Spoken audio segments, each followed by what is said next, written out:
You are lying here with a list still running in your head. It is not empty. It never was. And tonight some quiet part of you is still running down it, counting the things that did not get done. The email you meant to send. The call you pushed to tomorrow. The project that moved an inch when you wanted a mile. The day is over, and the ledger does not balance. And you are carrying the imbalance to bed like a debt that has to be settled before you are allowed to rest. So let this be the place we set something down. Not the work itself, which will keep, but the strange and exhausting belief underneath it, that there was ever a version of today in which you finished everything, and that falling short of it is a personal failure. There wasn't. It isn't. And seeing that clearly might be the most restful thing you do all night. The writer Oliver Burkeman spent years inside the productivity machine, trying every system that promised to finally get him on top of it all, before he noticed something that no system would admit. The reason you never reach the bottom of the list is not that you are slow or undisciplined or behind. It is that the list is infinite by design. The more capable you are, the more the world hands you. Clear the inbox and it fills. Finish the project and 3 more arrive. The fantasy of one day being completely caught up, of finally earning your rest by finishing, is exactly that, a fantasy, and chasing it means you never rest at all, because the finish line keeps moving the moment you approach it. He puts a number on it. A human life is somewhere around 4,000 weeks, and that is not a problem to be solved by greater efficiency. It is simply the size of a life. You will die with things undone. Everyone does, including everyone you admire. The question was never whether you would finish everything. You won't. The question is whether you can put the day down anyway, without pretending you failed at something that was never possible.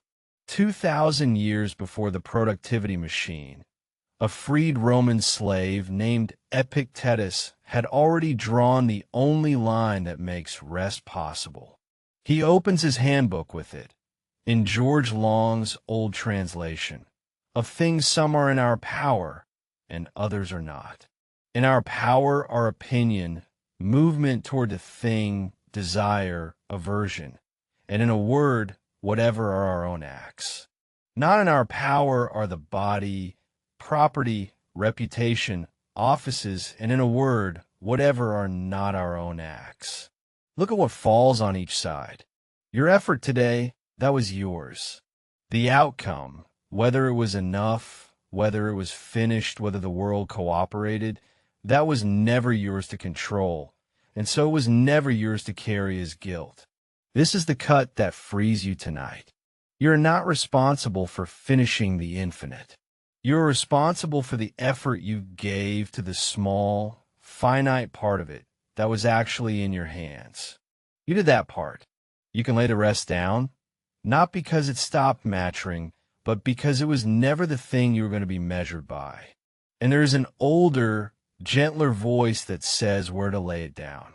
The poet Wendell-Berry, in a poem about lying awake in fear for the world and his own life, describes going out at night to where the wild creatures rest, the ones who do not burden their hours with worry over what is unfinished, and finding there, for a while, a peace he did not have to earn. That is the posture for this hour, not the audit, the grace, the willingness to be, for one night, a creature who has done his part and is allowed to stop. Notice how strange the guilt is when you hold it up to the light. You are lying here feeling that you failed, and the standard you failed to meet was the completion of an endless list, a standard no human being has ever once achieved. You would never hold a friend to it.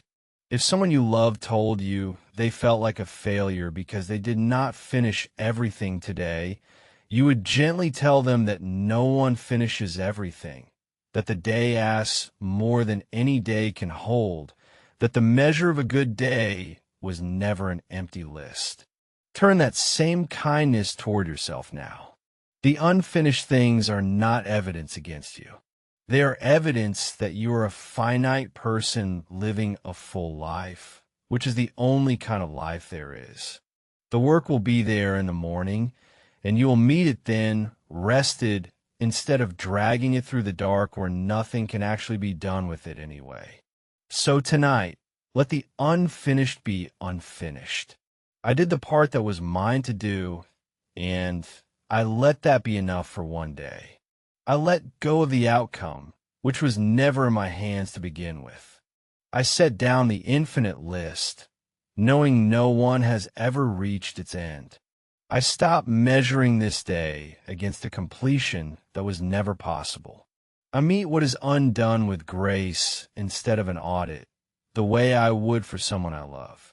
So let the list go quiet now, the way a room goes quiet when you finally stop straining to hear something in it, and let the day be what it was, finite and full and good enough, the part that was yours already done, and the rest never yours to finish, slipping off you like a coat you do not have to wear to sleep, while the quiet refuge Wendellberry went out to find is somewhere out there in the dark, doing exactly what it always does, holding its peace without keeping any list at all, and you can rest in that same unearned peace tonight, a creature who gave his effort and is allowed to stop, carrying nothing forward but the quiet knowledge that tomorrow the morning will ask only for the next small step, the single move that begins the whole day, the way the tallest tower begins as one heap of earth, but that beginning belongs to the dawn and not to now.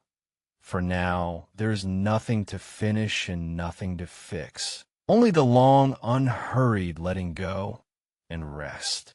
Begin disciplined, end reflective.